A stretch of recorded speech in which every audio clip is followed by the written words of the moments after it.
حي على الفلاح۔ میرے عزیزو، دجال تو بہت بڑی بڑی چیزیں دکھا رہا ہے، آسمان سے بارش برسا کر کے، زمین سے سبزہ اگا کر کے، اور اس وقت کئی لوگ گمراہ ہو جاتے ہیں۔ یہاں تو چھوٹی موٹے باباؤں کے پیچھے ہی گمراہ ہوتے ہیں۔ آج تو چٹھی نکال کر دکھا رہا ہے بابا، تو بھیڑ لگ چکی ہے کہ تم کیا کھائے ہو، کیا پیے ہو، کیا سوچ رہے ہو، چٹھی میں نکال کر کے دکھاؤں گا۔ چٹھی والے بابا کے پیچھے ہی ہزاروں چلے جاتے ہیں، تو دجال والے بابا کے پیچھے کتنے جائیں گے؟ جب جنگیں زیادہ ہو جائیں گی اور ہر جگہ سے ظلم بڑھتا جائے گا، یہاں تک کہ عرب میں بھی کوئی اسٹرانگ حکومت نہیں ہوگی۔ یہ حدیثوں کی روشنی میں اب میں آپ کو بتا رہا ہوں، وہ تو ابھی نظر آ رہی ہے کوئی اسٹرانگ حکومت نہیں، وہ کٹ پتلی ہے، کبھی اس کو امریکہ ہانکتا ہے، کبھی رشیا ہانکتا ہے، کبھی چائنا ہانکتا ہے۔ تو یہ عرب میں کوئی اسٹرانگ حکومت، مضبوط حکومت نہیں ہوگی، اور مسلمان جب زیادہ قتل ہونے لگیں گے تو سب اکثر ہجرت کر کے مدینے چلے جائیں گے۔ جو بچے ہوئے ہوں گے وہ مدینہ طیبہ کی طرف ہجرت کر جائیں گے۔ اب مدینہ طیبہ میں مسلمان رہ رہے ہوں گے، کیونکہ میرے آقا صلی اللہ علیہ وسلم کی حدیث ہے، ان الایمان لا یأذر الی المدینہ کما تأذر الحیۃ الی جحرہا۔ ایمان جو ہے مدینے سے نکلا ہے، اور گھوم پھر کر کے پوری دنیا سے ایمان واپس مدینے میں ویسے ہی آ جائے گا جیسے سانپ اپنے سوراخ میں واپس آتا ہے۔ ایمان والے سب مدینے پہنچ جائیں گے۔ اب وہاں جانے کے بعد لوگوں میں یہ بات کثرت سے پھیل جائے گی کہ اب ان حالات کا مقابلہ کرنے کے لیے ہمیں کیا کرنا چاہیے۔ بہت مجبور ہو چکے، کوئی راستہ نظر نہیں آتا۔ تو اس وقت جو مدینے میں تھے علماء، صلحاء، سب بیٹھ کر کے مشورہ کرتے ہیں کہ ہم کو امام مہدی کو تلاش کرنا ہوگا، اور یہ وہ زمانہ ہوگا جب امام مہدی مدینے میں پیدا ہو چکے ہوں گے۔ یہ وہ زمانہ ہوگا جب امام مہدی مدینے میں ہوں گے۔ امام مہدی جن کی بشارت اللہ کے نبی صلی اللہ تعالیٰ علیہ وسلم نے اپنی حدیثوں میں عطا فرمایا، ان کا نام حضور کے نام پر ہوگا، ان کا نام محمد ہوگا، اور ان کے والد کا نام بھی حضور کے والد کے نام پر ہوگا، اور اللہ کریم کی طرف سے بھیجے جانے والے اس روئے زمین کے وہ آخری خلیفہ راشد ہوں گے۔ مدینہ طیبہ میں وہ ہوں گے، لیکن وہ اپنے آپ کو چھپا کر کے رہ رہے ہوں گے۔ اب لوگ جب انہیں تلاش کرنے ہوں گے، اس دوران کئی جھوٹے مہدی بھی تیار ہوں گے، کیونکہ امام مہدی کا چیپٹر سب نے پڑھا ہے۔ جھوٹے مہدی دعویٰ کریں گے لیکن مار کھائیں گے، مریں گے، جیلوں میں جائیں گے۔ یہ جھوٹے مہدیوں کا یہی ہوتا رہے گا۔ امام مہدی اپنے آپ کو چھپا رہے ہوں گے کہ کہیں لوگ مجھے پکڑ کر حاکم نہ بنا لیں، امام نہ بنا لیں۔ اب لوگ جب تلاش زیادہ کر دیتے ہیں تو پھر امام مہدی کو کچھ لوگ مدینہ طیبہ میں پہچاننے لگتے ہیں، تو امام مہدی مدینہ چھوڑ کر مکہ آ جاتے ہیں، مکہ ہجرت کر کے آ جاتے ہیں۔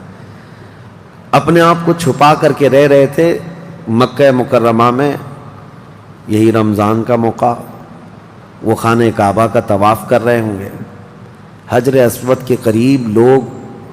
اچھا یہ بھی میں بتا دوں، جتنے دنیا میں ابدال، اقطاب، اولیاء ہوں گے وہ سب ہجرت کر کے اس وقت مکہ میں پہنچے ہوں گے۔ مکہ میں سارے اولیاء ہوں گے اس وقت، اور طواف کے دوران سب لوگ پہچان لیں گے امام مہدی کو، اور ان کو پکڑ لیں گے، اور ان کا ہاتھ پکڑ کر سارے لوگ کہیں گے اب ہم آپ کے ہاتھ پر بیعت کرتے ہیں، آپ امام برحق ہیں، اور آپ ہمارے حاکم ہو جائیں۔ امام مہدی منع کر رہے ہوتے ہیں، اسی وقت آسمان سے ایک آواز آتی ہے۔ اس آواز میں خاص یہ کہا جاتا ہے ھذا خلیفۃ اللہ المہدی، یہ اللہ کا خلیفہ مہدی ہے۔ اس آواز کو سن کر سب ٹوٹ پڑتے ہیں، امام مہدی سب کو بیعت کرتے ہیں، پھر واپس یہی قافلہ لے کر مدینے پہنچتے ہیں روضہ رسول پر۔ میرے آقا صلی اللہ تعالیٰ علیہ وسلم کی بارگاہ میں جب پہنچتے ہیں تو اہل مدینہ بھی ان کے ہاتھ پر بیعت کرتے ہیں، اور ایک پوری فوج تیار ہوتی ہے، یہ انقلاب کا دور ہے. جتنی جنگیں ان کتوں نے کی تھی، جتنا ظلم رچایا تھا پوری دنیا میں، اب ریورس ہونے کا ٹائم آ جاتا ہے. حضرت امام مہدی اس فوج کو لے کر ملک شام کی طرف جاتے ہیں. حالات ملک شام کے ایسے ہو چکے ہوں گے کہ ملک شام میں عیسائیوں کی حکومت قائم ہو چکی ہوگی. ابھی تو نہیں ہے، یا انڈائریکٹ ان سے کسی کا تعلق ہے تو یہ ہمیں پتہ نہیں، لیکن حدیث میں یہ ہے کہ عیسائیوں کی حکومت ملک شام میں قائم ہوگی اور یہودی فتنہ مچا رہے ہوں گے ہر جگہ. قتل عام جو مسلمانوں کا سب سے زیادہ کرنے کی کوشش ہے وہ یہودیوں کی طرف سے ہے. امام مہدی مکہ مکرمہ سے نکل کر ملک شام کی طرف جائیں گے، اور مسلمانوں کی جو قلت تھی، جو چھوٹی سی جماعت تھی، یہ جب نکل کر کے وہاں آئے گی ملک شام، بہت بڑی جنگ ہوگی جس کو ملحمۃ الکبریٰ کہا گیا ہے. امام مہدی کی قیادت میں یہ جنگ ہوگی. سارے کفار، عیسائی، یہودی سب مقابل میں آ جائیں گے. ان کی تعداد جو حدیث میں بتائی گئی ہے وہ 80 جھنڈوں کے نیچے آئیں گے، اور ہر جھنڈے کے نیچے 12,000 لوگ ہوں گے. اور یہ مسلمانوں کی نہیں ہے، یہ کفار و مشرکین کی. تقریباً یہ 9,60,000 کی تعداد بنتی ہے کفار و مشرکین کی. 9,60,000. مسلمانوں کی تعداد کتنی ہوگی یہ تو نہیں پتا. اس کے بعد جنگ جب شروع ہوتی ہے، پہلے دن مسلمانوں کا 1/3 حصہ میدان چھوڑ کر بھاگ جاتا ہے. جو کمزور دل تھے وہ چلے جائیں گے، اور ان کے متعلق کہا گیا ہے کہ یہ ایسے لوگ ہوں گے جن کی توبہ کبھی نہ قبول ہوگی، اور روئے زمین کے سب سے بدترین لوگ ہوں گے. وہ سب سے بدترین لوگ ہوں گے جو میدان چھوڑ کر بھاگ چکے ہوں گے. 1/3. دوسرے دن 1/3 شہید ہو جائیں گے، قتل ہو جائیں گے. تیسرے دن اللہ تعالیٰ اس مومنین کی قلیل جماعت کو فتح مبین عطا فرمائے گا. اور اس کے بعد ملک شام کے سارے انتظامات امام مہدی کے ہاتھ میں ہوں گے. دمشق جب وہ آئیں گے، دمشق کی جامع مسجد سے امام مہدی اپنے انتظامات و انصرامات کو سنبھالیں گے. پھر وہاں سے امام مہدی اسی فوج کو لے کر قسطنطنیہ جو موجودہ استنبول ہے اس کو فتح کرنے کے لیے نکلیں گے. اس وقت وہ بھی عیسائیوں کے ہاتھ میں ہوگا. اب جب امام مہدی یہاں آئیں گے، صرف ایک ہی دن میں قسطنطنیہ یعنی استنبول فتح ہوگا. اور اس کی بھی کیفیت بتائی گئی ہے، مسلمانوں کے صرف نعرے تکبیر سے فتح ہوگا. صرف اس لیے کہ ایسی ہیبت طاری ہوگی ان کفار و مشرکین کے دلوں میں. پورا شہر فتح ہوگا. امام مہدی یہ شہر فتح کر کے واپس ملک شام آئیں گے، دمشق میں آئیں گے. اب یہ وہ وقت ہوگا جب امام مہدی مسجد سے انتظامات و انصرامات سنبھال رہے ہیں، اور کثیر جنگیں اس وقت بھی ہوں گی، لیکن ہر جنگ میں اللہ تعالیٰ امام مہدی کو فتح عطا فرمائے گا. ہر جنگ میں. اور یہودی دسیسہ کاری کر رہے ہوں گے، امام مہدی کو ختم کرنے، قتل کرنے کی بہت کوششیں کر رہے ہوں گے. پھر امام مہدی ان یہودیوں سے لڑتے رہیں گے. اس وقت اللہ کی بارگاہ میں امام مہدی بھی دعا کرتے ہیں کہ مولا ان ظالموں سے ہمیں نجات عطا فرما. اور یہودی بھی جگہ جگہ اس بات سے پریشان ہوں گے کہ امام مہدی نے ان کا بیڑا غرق کر رکھا ہے. جہاں جاتے مقابل میں یہ شکست کھاتے ہیں، مر جاتے ہیں، اور ان کے مقابل میں کوئی آ نہیں پا رہا ہے. تو پھر ایران کے ایک علاقے میں یہ یہودی کثرت سے دعا میں مشغول ہوں گے. یہ وہ زمانہ ہوگا جب عراق اور شام کے بیچ میں دجال ظاہر ہوگا. دجال جس کے متعلق حدیث پاک میں تفصیلاً بہت ساری باتیں آئی ہیں. دجال آئے گا، وہ ایک آنکھ سے کانا ہوگا، آنکھیں دونوں ہوں گی، ایک آنکھ اس کی نظر آئے گی، اور اس کی آنکھ کے کنارے کافر لکھا ہوا ہوگا جس کو مسلمان دیکھ کر پہچان لیں گے. اور وہ بڑا بھاری بھرکم طاقتور ہوگا، اور اللہ تعالیٰ اس کو بہت سارے خارق عادات چیزیں عطا کرے گا. وہ ظاہر ہوگا اور سب سے پہلے یہودیوں میں آ کر کے ہی بیعت لے لے گا، یعنی اپنے آپ کو پہلے رسول بنائے گا. اور پھر سارے یہودی حدیث پاک میں تو ہے کہ اصفہان ایران کے 50,000 یہودی اس کی فوج میں شامل ہوں گے. ہاں، جس کو یہ مسیحا کہتے ہیں اور اس کے انتظار میں بلیاں چڑھا رہے ہیں. یہ ظاہر ہوگا عراق اور شام کے بیچ میں ہے. اور پھر یہ سب یہودی دجال کی فوج میں شامل ہوں گے. دجال ایسے نکلے گا روئے زمین پر، حدیث پاک میں یہ سب ملتا ہے کہ وہ آسمان سے گہے گا تو آسمان سے بارش برس جائے گی، زمین سے سبزہ نکلنے لگے گا، کسی کو مار کے دوبارہ زندہ کر کے دکھائے گا. یہ سب چیزیں وہ کر کے دکھائے گا. یہاں تک کہ چلتے چلتے زمین سے کہے گا تیرے اندر جتنے خزانے ہیں نکال. زمین پورے خزانے باہر کرے گی. اور جب وہ آگے چلتا رہے گا تو یہ خزانے شہد کی مکھیوں کی طرح اس کے پیچھے جھنڈ کی طرح چلتے ہوں گے خزانے. اور دنیا کے لالچی لوگوں کو ایک سکہ ہی چاہیے بس. جس کے پاس مال ہے اس کے پیچھے غلامی ہے. بہت بڑا فتنہ ہوگا، بہت بڑی آزمائش ہوگی، لیکن جو ایمان والے ہیں حدیث میں ہے اس دن بھی وہ نہیں بہکیں گے. اس دن بھی وہ نہیں بہکیں گے. وہ غضب کا ایمان ہوگا ان لوگوں کا. حضور صلی اللہ تعالیٰ علیہ وسلم نے فرمایا دجال کے فتنے سے مقابلہ کرنے والے جو مومن ہوں گے نا، اس کا فتنہ دیکھ کر کے بھی ایمان پر قائم ہوں گے، ان کے لیے حضور نے فرمایا وہ بغیر حساب کے ہی جنت میں جائیں گے.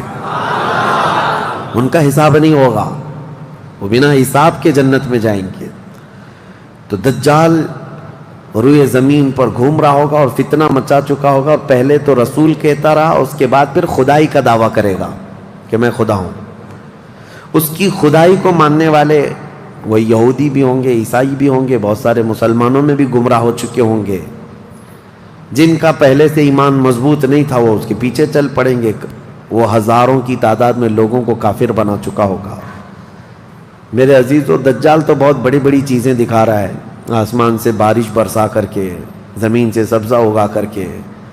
اور اس وقت کئی لوگ گمراہ ہو جاتے ہیں. یہاں تو چھوٹی موٹے باباؤں کے پیچھے ہی گمراہ ہوتے ہیں. آج تو چٹھی نکال کر دکھا رہا ہے بابا، تو بھیڑ لگ چکی ہے کہ تم کیا کھائے ہو، کیا پیے ہو، کیا سوچ رہے ہو، چٹھی میں نکال کر کے دکھاؤں گا. چٹھی والے بابا کے پیچھے ہی ہزاروں چلے جاتے ہیں، تو دجال والے بابا کے پیچھے کتنے جائیں گے؟ لیکن حدیث پاک کی روشنی میں مفسرین نے، محدثین نے فرمایا کون لوگ اس دن محفوظ رہیں گے؟ کون لوگ اس دن محفوظ رہیں گے؟ دجال کی شکل جیسی بھی ہو، لیکن وہ جو چیزیں خارق عادات دکھا رہا ہوگا لوگ اچنبے سے دیکھ رہے ہوں گے. اچھا ایک بات اور بھی بتا دوں، آپ گھر میں بیٹھے ہوں، کوئی مسجد میں ہوں گے، شور آئے گا کہ وہاں پر خدا اتر پڑا ہے، نعوذ باللہ من ذالک، اور عجیب و غریب چیزیں دکھا رہا ہے. آسمان کو کہہ رہا ہے تو آسمان بارش برسا رہا ہے، زمین کو کہہ رہا ہے تو زمین خزانے نکال رہی ہے.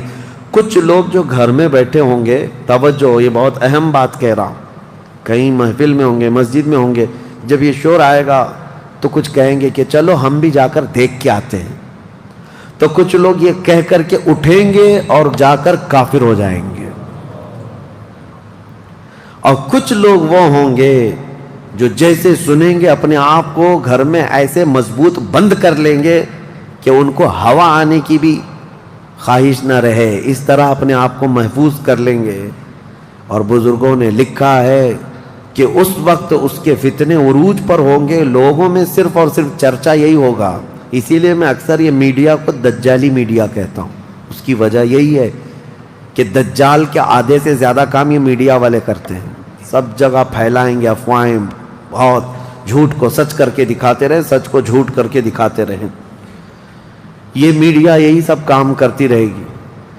اس وقت کون لوگ محفوظ رہیں گے؟ بزرگوں نے لکھا ہے دجال کے قریب بھی جائے گا کوئی بندہ، لیکن اس کو دیکھ کر نہیں گمراہ ہوگا. تو یہ کون ہوگا؟ جس کا سینہ حضور کی محبت سے بھرا ہوگا. یہ وہی ہوگا جس کے لیے اعلیٰ حضرت نے فرمایا نا، تیرے قدموں میں جو ہیں غیر کا منہ کیا دیکھیں.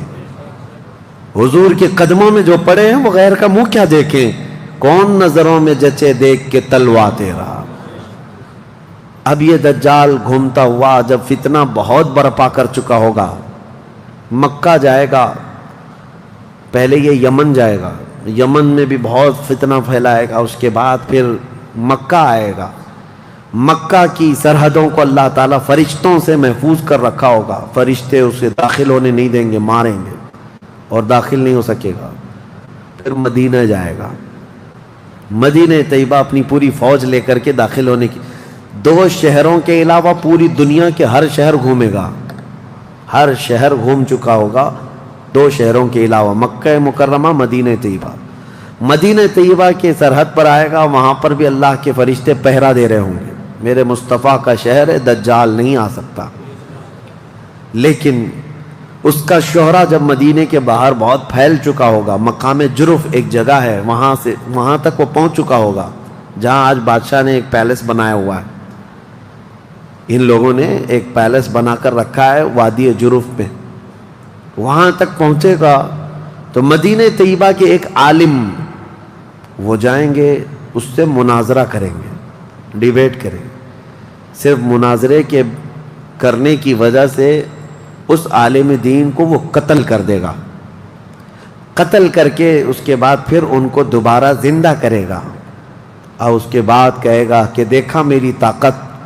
اس عالم دین کا کہنا ہوگا اب تو مجھے تیرے دجال ہونے پر اور زیادہ یقین ہو گیا، اس لیے کہ میں نے میرے مصطفیٰ سے سنا ہے، وہ مار کر کے دوبارہ زندہ کرے گا۔ اور اس عالم کا دوسرا چیلنج یہ ہوگا کہ میں نے اپنے حبیب سے ایک اور بات سنی ہے، اب کی بار اب تو مار کر کے دکھا۔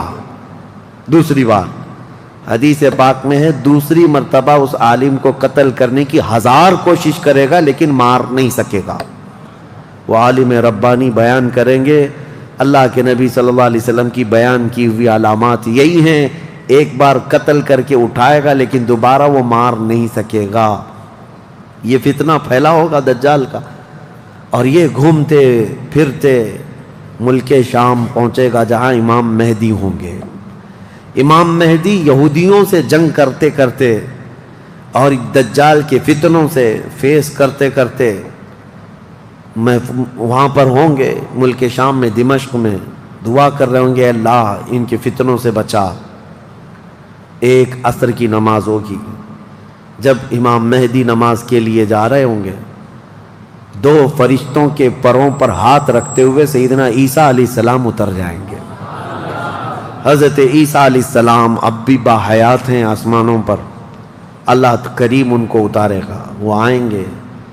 حضرت امام مہدی فوراً ہی حضرت عیسیٰ علیہ السلام کو پہچان لیں گے اور آپ کا ہاتھ پکڑ کر کے وہ لائیں گے، اور امامت کے لیے جب وہ آگے بڑھائیں تو عیسیٰ علیہ الصلوۃ والتسلیم نماز نہیں پڑھاتے، امام مہدی سے کہتے ہیں امام آپ ہی ہوں گے، حاکم آپ ہی ہوں گے، منتظم آپ ہی ہوں گے۔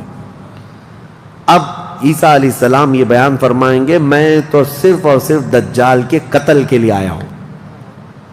اس کے بعد امام مہدی نماز سے فارغ ہو کر اللہ کا شکر بجا لائیں گے، پھر یہ عیسیٰ علیہ السلام کی معیت میں جیسی باہر نکلیں گے، حدیث پاک میں ہے، عیسیٰ علیہ السلام کی سانس یا ان کی خوشبو جہاں تک جائے گی دجال اتنا تیز پگھلتا چلا جائے گا، قریب نہیں آ پائے گا۔ اب وہ ادھر ادھر بھاگا بھاگا پھر رہا ہوگا عیسیٰ علیہ السلام کے خوف سے۔ عیسیٰ علیہ السلام جس وقت آئیں گے وہ سنہرا دور حدیث پاک میں ہے، اب عیسیٰ علیہ السلام صلیب کو توڑ دیں گے کہ یہ عقیدہ ختم کرو، خنزیر کو ماریں گے، جزیہ ختم کریں گے، اور اس کے بعد عیسیٰ علیہ السلام اس ملعون دجال کو بھگاتے بھگاتے مقام لد پر لے جائیں گے جو آج اسرائیل میں ہے، وہاں تک لے کر جائیں گے۔ مقام لد پر عیسیٰ علیہ السلام اس کو اپنے تیر سے ماریں گے، ختم ہو چکا ہوگا۔ دجال کے جتنے ہمراہی تھے ان کو بھی عیسیٰ علیہ السلام ختم کر دیں گے۔ اب جب واپس عیسیٰ علیہ السلام دمشق پہنچیں گے، ملک شام، تو حدیث پاک میں پوری روئے زمین پر ایک بھی کافر نہیں ہوگا، جو ہوگا وہ مسلمان ہوگا۔ یہ وہ وقت ہے جس کا وعدہ اللہ نے قرآن میں فرمایا، هو الذی ارسل رسولہ بالہدی ودین الحق لیظہرہ علی الدین کلہ، وہی اللہ ہے جس نے اپنے رسول کو ہدایت کے ساتھ بھیجا ہے تاکہ اپنے دین کو ساری دنیا پر غالب کرے۔ اب تک یہ دین پوری دنیا پر نہیں غالب آیا، لیکن وہ دن ہوگا جب عیسیٰ علیہ السلام تشریف لائیں گے روئے زمین پر، اسی لیے میں کہتا ہوں وہ دن آئے گا جب ہر گھر سے آواز آئے گی لبیک یا وہ دن آئے گا، وہ وقت آئے گا صبر کے بعد، ہر اندھیرے کے بعد صبح ہونا ہے، رات کے بعد اجالا آنا ہے۔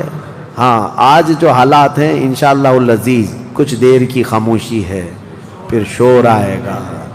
آج کتوں کا وقت ہے، کل ہمارا دور آئے گا انشاءاللہ العزیز۔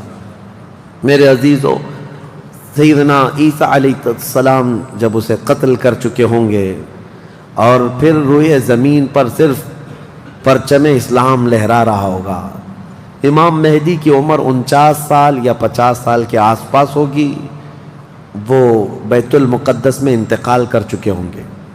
آپ کی جنازہ کی نماز عیسیٰ علیہ السلام پڑھائیں گے، وہیں دفن ہوں گے۔ پھر عیسیٰ علیہ السلام مومنین کو لے کر مدینہ طیبہ کا رخ کریں گے۔ جب نبی پاک صلی اللہ علیہ وسلم کے روضے کے پاس عیسیٰ علیہ السلام آئیں گے، عیسیٰ علیہ السلام نکاح بھی فرمائیں گے، آپ کی اولاد بھی ہوں گی، لیکن مدینہ طیبہ میں آپ کا انتقال ہوگا اور میرے آقا کے حجرے میں دفن ہوں گے۔ حضور صلی اللہ علیہ وسلم کا حجرہ روضہ مبارکہ، اس میں ایک جگہ عیسیٰ علیہ السلام کی باقی ہے، سیدنا عیسیٰ علیہ السلام وہاں دفن ہوں گے۔ لیکن ایک بات میں آپ کو بتا دوں، عیسیٰ علیہ السلام اس وقت بھی نبی ہی رہیں گے، ان کا جو منصب نبوت ہے وہ ہے، لیکن شریعت ان کی نہیں چلے گی، میرے مصطفیٰ کی ہوگی۔ شریعت صرف میرے مصطفیٰ کی ہوگی، اس لیے کہ جس دن میرے آقا پیدا ہوئے اس دن سے لے کر قیامت تک صرف ایک ہی سکہ چلنا ہے، آئی نئی حکومت سکہ نیا چلے گا، عالم میں رنگ بدلا صبح شب ولادت۔ عیسیٰ علیہ السلام کے انتقال کے بعد اب کیا ہوگا؟ اب کیا ہوگا؟ آپ دفن ہو چکے ہوں گے، قیامت قریب آ چکی ہوگی۔ اب اس کے بعد معاملہ یہ ہوگا کہ اللہ تبارک و تعالی قوم یاجوج ماجوج کو پیدا کرے گا۔ ہاں اس میں بیچ میں ایک روایت یہ بھی ہے کہ عیسیٰ علیہ السلام کو اللہ تبارک و تعالی حکم فرمائے گا کہ میں ایک ایسی قوم بھیج رہا ہوں جو دنیا میں فساد مچائے گی، جو مومنین ہیں ان کو لے کر کوہ طور پر چلے جائیں۔ عیسیٰ علیہ السلام کوہ طور کی طرف مومنین کو لے کر جائیں گے، لیکن اس وقت زمین پر یاجوج ماجوج ایک قوم ہے، یہ دو لوگ نہیں ہیں۔ بہت سارے لوگوں کے ذہن میں ایسی بات آتی یاجوج ماجوج دو آدمی ہوں گے، دو آدمی نہیں، یہ بہت بڑی فوج ہے، بہت بڑی فوج ہے، اور یہ ابھی موجود ہے۔ یافس بن نوح کی اولاد میں سے یہ ایک جزیرے میں قید ہے، وہ واللہ عالم، لیکن قرآن میں 16ویں پارے میں اس کا ذکر ہے کہ حضرت سکندر ذوالقرنین نے ایک لوہے کی پگھلا کر کے پہاڑوں کے بیچ دیوار بنا کر ان کو قید کر رکھا، یہ قوم آ نہیں سکتی۔ لیکن قیامت کے قریب وہ سد سکندری جو باندھی ہوئی دیوار ہے وہ ٹوٹ کر گر جائے گی، یاجوج ماجوج پورے باہر نکل آئیں گے، اور جیسے آئیں گے وہ جس ندی کے کنارے سے گزریں گے پورا پانی پی جائیں گے، وہ جو درخت ملے جو کچھ بھی ہو سب کھا جائیں گے، کچھ بھی نہیں۔ یہاں تک کہ یہ وہ زمانہ ہوگا حضرت عیسیٰ علیہ السلام ابھی موجود ہوں گے، ان کے انتقال سے پہلے ہی یہ یاجوج ماجوج آئیں۔ ایک بیل کا سر جو ہے 100 دینار میں مل رہا ہوگا، 100 سونے کے سکے، اور اس کو بھی لوگ غنیمت سمجھیں گے، اتنی مہنگائی کوئی چیز ہی نہیں مل رہی ہوگی، سب یہ کھا کر چٹ کر چکے ہوں گے۔ پھر عیسیٰ علیہ السلام کی دعا سے ہی اللہ کے نبی عیسیٰ علیہ السلام یہ عرض کریں گے مولا اس ظالم یاجوج ماجوج سے ہمیں نجات عطا کر۔ اللہ تبارک و تعالیٰ ایک بیماری ان کی گردن میں پیدا کرے گا، وائرس آئے گا ان کو بھی، یاجوج ماجوج کو، اب اللہ عالم اس وقت کا کون سا کورونا ہوگا، کون سا آئے گا، لیکن اس وائرس سے ایک ہی دن میں وہ پوری فوج مر جائے گی، اور مرنے کی وجہ سے پوری روئے زمین پر اتنی بدبو پھیل جائے گی، تعفن، اٹھانے والا کوئی نہیں ہے ان کی لاشیں۔ تو پھر یہ بھی ملتا ہے روایت میں کہ اللہ تعالیٰ لمبی بڑی گردنوں والے پرندے بھیجے گا، وہ پرندے ان کی لاشیں اٹھا کر کے جنگلوں کی طرف چلے جائیں گے، پھر اللہ تعالیٰ بارش برسائے گا، اتنی تیز بارش برسے گی کہ پوری زمین پاک ہو چکی ہوگی، یاجوج ماجوج کا فتنہ ختم ہوگا، عیسیٰ علیہ السلام کا انتقال ہوگا، پھر اچانک ایک جانور باہر آئے گا جس کو دابۃ الارض کہا گیا ہے، یہ آئے گا، یہ آ کر کے اپنے ایک ہاتھ میں موسیٰ علیہ السلام کا عصا اور ایک ہاتھ میں سلیمان علیہ السلام کی انگوٹھی، یہ دونوں لے کر کے زمین پر گھومتا رہے گا۔ جو مومن ہوگا اس کی پیشانی پر سلیمان علیہ السلام کی انگوٹھی سے نشان لگا دے گا، جو کافر ہوگا موسیٰ علیہ السلام کے عصا سے اس پر لکیر کھینچ دے گا۔ جس کے لیے وہ نشانی لگا دیا وہ اسی حالت میں مرے گا۔ اور اس کے بعد پھر حدیث پاک میں ہے دابۃ الارض چلا جائے گا۔ پھر ہوگا یہ کہ ایک دن لوگ تھک کر کے سوئے ہوں گے، دھواں دھواں نظر آتا رہے گا ہر جگہ دھواں دھواں، لوگ پریشان ہوں گے۔ اور اس کے بعد سوئیں گے تو رات اتنی لمبی ہوگی کہ لوگ اکتا جائیں گے، سو کر اٹھیں گے پھر سوئیں گے، سو کر اٹھیں گے پھر سوئیں گے۔ بچے جو ہے چیخ مارتے رہیں گے، اور پھر جانور اپنی کھیتیوں کی طرف بھاگنے کے لیے بے قرار ہوں گے۔ لیکن رات لمبی ہوگی، 3 راتوں کے برابر ایک رات ہوگی، 3 بڑی راتوں کے برابر ایک رات کٹتی نہیں ہوگی۔ لوگ تھک چکے ہوں گے سو کر کے۔ اس کے بعد پھر اچانک چھوٹی چھوٹی روشنی آئے گی سورج کی، لوگ چیخ مارتے ہوئے خوشیوں سے باہر آ جائیں گے کہ اجالا آ گیا۔ پہلے تو لوگوں کو یہ لگ رہا تھا کہ اب اندھیرا ہے، اب سورج آئے گا ہی نہیں، لیکن جیسی روشنی آنے لگے گی سب بھاگ کر کے باہر آئیں گے۔ لیکن دیکھیں گے اس وقت تو سورج جو ہے پچھم کی طرف سے نکل رہا ہوگا۔ ابھی سورج کہاں سے نکلتا ہے؟ پورب، ایسٹ سے نا، مشرق سے۔ اس دن سورج ویسٹ کی طرف سے، مغرب کی طرف سے نکل رہا ہوگا، پچھم کی طرف سے۔ پہلے ہلکا ہلکا نکلے گا سورج۔ یہ دیکھ کر کے جو لوگ بہت لمبا سو کر کے آئے ہوں گے گھبرا جائیں گے کہ آج کیا ہوا۔ یہ وہ دن ہوگا کہ میرے آقا نے فرمایا توبہ کا دروازہ بند ہو چکا ہوگا۔ اس کے بعد پھر کسی کا ایمان بھی قبول نہیں، کسی کی توبہ بھی قبول نہیں۔ یہ لاسٹ دن ہے توبہ کا۔ لاسٹ دن کیا، اس سے پہلے جو گزری رات لاسٹ تھی، رات لاسٹ تھی۔ سورج نکل کر کے آئے گا دھیرے دھیرے دھیرے۔ اس کے بعد دوپہر کا وقت جتنا ہوتا ہے اتنے وقت تک وہ آئے گا، اور اس کے بعد پھر واپس مغرب کی طرف ہی چلا جائے گا۔ ایسا نہیں کہ پچھم سے نکل کر کے پورب میں ڈوبے گا، آدھے تک آئے گا دوپہر تک، اور اس کے بعد سورج پھر اپنے معمول کے مطابق جیسی روٹین ہے واپس پھر پچھم کی طرف چلا جائے گا، ڈوب جائے گا۔ یہ آخری دن ہے، اب کسی کا ایمان کام نہ کرے گا، اب کسی کی توبہ کام نہ کرے گی۔ اب معاملات کیا ہوں گے؟ دھیرے دھیرے مومنین کا انتقال شروع ہوگا، تو نئے مومن نہیں ہوں گے، مومن انتقال کرتے جائیں گے، حکومتیں پھر سے ختم ہو جائیں گی۔ ایک روایت یہ بھی ملتی ہے جہجہ نام سے ایک اور بزرگ جو حکومت کریں گے چند سال، لیکن اس کے بعد پھر عادل حکمران نہیں آئیں گے، ختم ہوتے چلے جائیں گے۔ اب مسلمانوں کی تعداد جب گھٹنے لگے گی تو پھر بے حیائی بہت بڑھ جائے گی، اتنی کہ کھلے عام زمین پر سب کچھ ہونے لگے گا، ننگا پن، جانوروں کی طرح لوگ زنا کرتے رہیں گے، سڑکوں پر، روڈوں پر، راستوں پر سب کھلے عام گناہ ہو رہے ہوں گے، بے حیائی بڑھ چکی ہوگی۔ یہاں تک کہ حبشیوں میں سے، کالے لوگوں میں سے ایک جماعت جائے گی خانہ کعبہ کو بھی گرا دے گی۔ یہ وہ زمانہ ہوگا جب مومنین ختم ہو چکے ہوں گے۔ اب اس کے بعد ایک ٹھنڈی ہوا چلے گی، نرم، اس کے متعلق فرمایا گیا ہے بہت نرم ہوا، میٹھی ہوا چلے گی، اور پوری دنیا میں چلے گی۔ جو مومن ہوگا وہ ہوا ان کے بغلوں سے گزرے گی تو وہ اسی وقت انتقال کر جائیں گے۔ ایمان والے ختم ہو چکے ہوں گے۔ اب میرے آقا صلی اللہ علیہ وسلم فرماتے ہیں روئے زمین پر اللہ اللہ کہنے والا کوئی بھی باقی نہیں رہے گا۔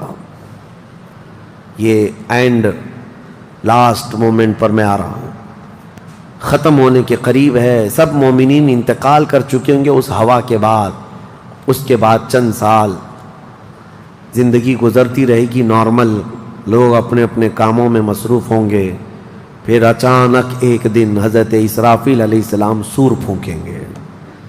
یہ سور ایک باجے کی شکل کی چیز ہے، دھیمی دھیمی آواز اس کی بڑھتی جائے گی۔ اب یہ آواز اتنی تیز بڑھے گی کہ دھماکہ ہوگا پوری زمین پر، زلزلہ آ جائے گا، اتنا بڑا زلزلہ آئے گا کہ قرآن میں ہے یوم ترونہا تذہل کل مرضعۃ عما ارضعت وتضع کل ذات حمل حملہا، تم اس دن دیکھو گے حمل والی عورتوں کے پیٹ سے بچے باہر آ جائیں گے.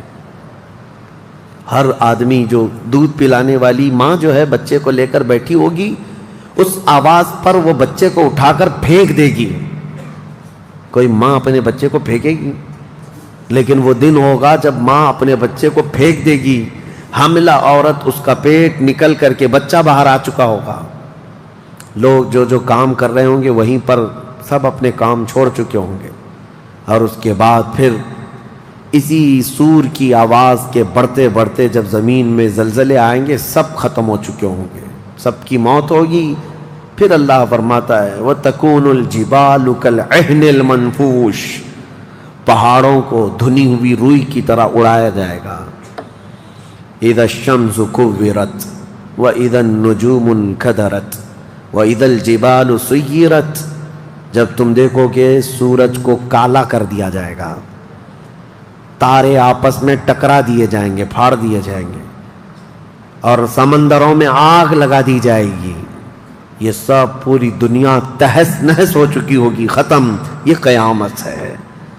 اس کے بعد پھر سارے جب فنا ہو چکے ہوں گے، اللہ تعالیٰ اسرافیل علیہ السلام کو بھی موت عطا کرے گا، اور روح نکالنے والے فرشتے اسرائیل علیہ السلام کو بھی موت عطا کرے گا. اب کون باقی رہے گا؟ کل من علیہا فان ویبقى وجہ ربک ذو الجلال والاکرام. ہر شے فنا ہو چکی ہوگی، باقی رہنے والی ذات صرف تمہارے رب کی ہوگی. اس کے بعد مولا کریم کو جب منظور ہوگا اسرافیل علیہ السلام کو اٹھائے گا، اور پھر سور پھونکنے کا حکم ہوگا، دوبارہ سور پھونکا جائے گا.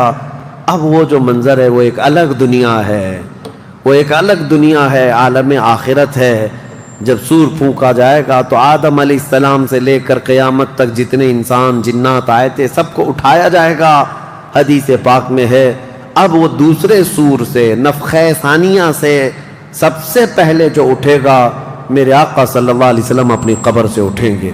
حضور نے فرمایا دوسرے سور کے بعد میں اپنی قبر سے اس طرح اٹھوں گا کہ میرا ایک ہاتھ ابو بکر کے کندھے پر ہوگا، دوسرا ہاتھ عمر فاروق کے کندھے پر ہوگا. اس شان سے میرے آقا صلی اللہ تعالیٰ علیہ وسلم میدان قیامت میں آئیں گے، اور اس کے بعد کے جو مناظر ہیں ہر آدمی کو کھڑا کر دیا جائے گا، ہر انسان کو میدان میں کھڑا کر دیا جائے گا. اور تمہیں چاہے تم کو مٹی کھا چکی ہو، تم کسی کی غذا بن چکے ہو، تم کو جلا دیا گیا ہو، تم کو پانی میں غرق کر دیا گیا ہو، کسی بھی حالت میں ہو، اور رب قدیر فرماتا ہے جب ہم نے تم کو نطفے سے پیدا کیا پورا انسان، تو تمہارے جلا کر خاک ہو جانے کے بعد تمہاری راکھ سے بھی وہ تم کو دوبارہ زندہ اٹھائے گا. جب تمہیں زندہ اٹھایا جائے گا پھر یہ میدان ہوگا، یہاں پر جو کھڑا کر کے حساب کتاب کا دن ہوگا وہ 50,000 سال کے برابر کا ہوگا. اب یہ ایک لمبی داستان ہے میرے عزیزو. وہاں کے جو حالات ہیں، اس دن ایک آواز آ رہی ہوگی جس کو قرآن میں اللہ نے فرمایا لمن الملک اليوم. اللہ فرمائے گا آج کی بادشاہت کس کی ہے، آج کی بادشاہت کس کی ہے. پھر مولا خود فرماتا للہ الواحد القہار، ایک قہر کرنے والے خدا کی آج حکومت ہے. جو اکڑتے تھے، جو گھمنڈ کرتے تھے، سب کو کھڑا کیا جا چکا ہوگا. اور فرشتے پکار رہے ہوں گے این الجبارون این المتکبرون، کہاں ہیں غرور میں چلنے والے، کہاں ہیں اکڑ میں رہنے والے، سب جمع ہو جاؤ. سب کے گناہ ان کی پیشانیوں سے ظاہر ہو رہے ہوں گے. کسی کو داغ کر کے فرشتے نشان بنا رہے ہوں گے کہ یہ چور ہے، یہ زانی ہے، یہ شرابی ہے، یہ حرام خوری کرتا رہا. سب کی الگ نشانیاں بنائی جا رہی ہوں گی. اس بھرے محشر کے میدان میں ہمارے لیے کون ہے میرے عزیزو؟ ہم اسی رب ذوالجلال کو منانے کے لیے آج آئے ہیں. اس تصور کے ساتھ اب ہم کھڑے ہو کر اس کا ذکر کریں گے کہ مولا آج ہم تجھے منا رہے ہیں، تو ہم سب سے صلح فرما لے. کل بھری قیامت کے دن ہمیں ننگا اور ذلیل ہونے سے محفوظ فرما لے. اور قیامت کا دن ہوگا انشاءاللہ العزیز میرا رب اسی ذکر کی مجلس کی برکت سے ہماری بخشش کا اعلان فرمائے گا۔ وہ دن کتنا خوبصورت ہوگا، ذرا تصور کرو کہ اس ذکر کی مجلس کو اللہ تعالیٰ ذریعہ بنائے، اور قیامت کے دن جب سب کھڑے ہوں گے لاکھوں کی تعداد میں اور تمہارا نام پکارا جا رہا ہوگا، فلاں کا بیٹا فلاں کہاں ہے؟ تم گردن اونچی کر کے دیکھ رہے ہوں گے کیا ہے میرے حساب میں، کیا ہے میرے پلے میں؟ تو فرشتے کہیں گے اللہ کی طرف سے حکم آیا ہے، تیرے لیے جنت ہے، تیرے لیے جنت ہے۔